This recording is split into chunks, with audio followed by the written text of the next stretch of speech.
Hi hello welcome to దావత్ దిల్సే టంటడాన్.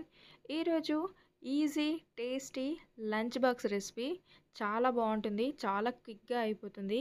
Capsicum fried rice. So ఏమీ లేదు, నార్మల్ ఫ్రైడ్ రైస్ లానే క్యాప్సికమ్ వేసి చేయడం అంతే. సో నా స్టైల్లో లేట్ లేకుండా స్టార్ట్ చేసేద్దాం. స్టవ్ వెలిగించేసి కడాయి పెట్టేసేయండి. కడాయి హీట్ అవ్వగానే ఆయిల్ వేసుకుంటున్నాను, 1.5 టేబుల్ స్పూన్. ఓ ముగ్గురికి సరిపోయేలా రైస్ తీసుకున్నాను, సో 1.5 టేబుల్ స్పూన్ ఆయిల్ సరిపోతుంది. 1 టీ స్పూన్ జీలకర్ర, ఓ 4-5 ఎండుమిరపకాయలు, అది కాస్త చిటపటలాడాక ఒక చిన్న ఉల్లిపాయ, 4-5 పచ్చిమిర్చి ముక్కలు. మీరు పచ్చికారం ఎంత తింటారో అది చూసుకొని యాడ్ చేసుకోండి. సో దీన్ని అటు ఇటు కలిపేసి అందులోనే గుప్పెడు కరివేపాకు కూడా వేసుకొని అలా కాసేపు ఫ్రై చేసుకుందాం. ఒక 2 నిమిషాలు ఫ్రై చేస్తే సరిపోతుంది. క్యాప్సికమ్ ఒకటి తీసుకున్నాను, మీడియం సైజ్ది.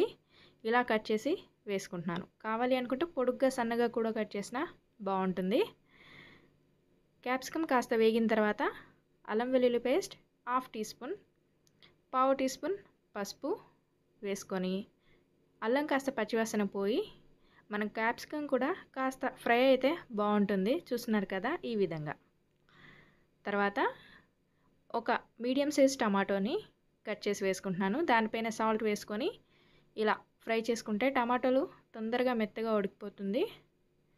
రైస్లో కూడా ఆల్రెడీ నేను సాల్ట్ వేసాను కాబట్టి సాల్ట్ మీరు చూసుకొని వేసుకోండి. తగినంత కారం ఒక 2 టీ స్పూన్స్ అలా వేసుకుంటున్నాను. 1 టీ స్పూన్ ధనియా పౌడర్, 1/2 టీ స్పూన్ కన్నా తక్కువ ఒక చిన్న చిటికెడు జీరా పౌడర్ వేసుకొని ఈ స్పైసెస్ అంతా కూడా ఆయిల్లో బాగా కలిసిన తర్వాత చిన్నగా ఒక 2-3 టేబుల్ స్పూన్ వాటర్ వేసుకుంటున్నాను. వేసుకొని ఒకసారి బాగా కలిపేసుకొని కొంచెం ఆయిల్ సపరేట్ అయ్యే వరకు ఒక 2-3 మినిట్స్ లో ఫ్లేమ్లో ఇలానే ఉడికించేసుకుంటే ఇలా ఆయిల్ సపరేట్ అయిపోతుంది. ఓకే, సో ఇక ఇప్పుడు రైస్ వేసుకుందాం. ఇప్పుడు ఉందండి మనకు అసలు పని. ఇది కష్టం అంటే. ఒక్కసారి ఇదంతా కూడా బాగా కలిసేలా ఫ్లేమ్ని లో టు మీడియం ఫ్లేమ్లోనే పెట్టేసేయండి. కర్రీ అంతా కూడా రైస్కి బాగా పట్టేలా ఇలా కలిపేసుకున్న తర్వాత ఫ్లేమ్ని పెంచేయండి.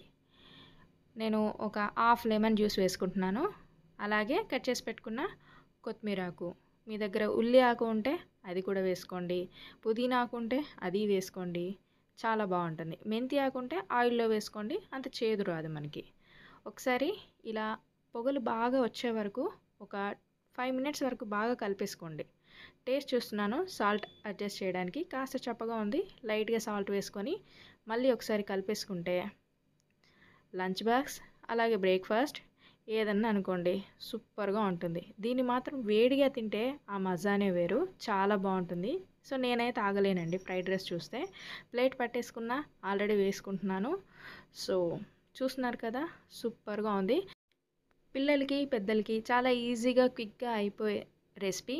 కూర గీర ఏది అవసరం లేదు, చాలా తొందరగా అయిపోతుంది. ఖచ్చితంగా ఒకసారి అయితే ట్రై చేయండి. Thank you so much for watching. టాటా, టేక్ కేర్, బాయ్ బాయ్.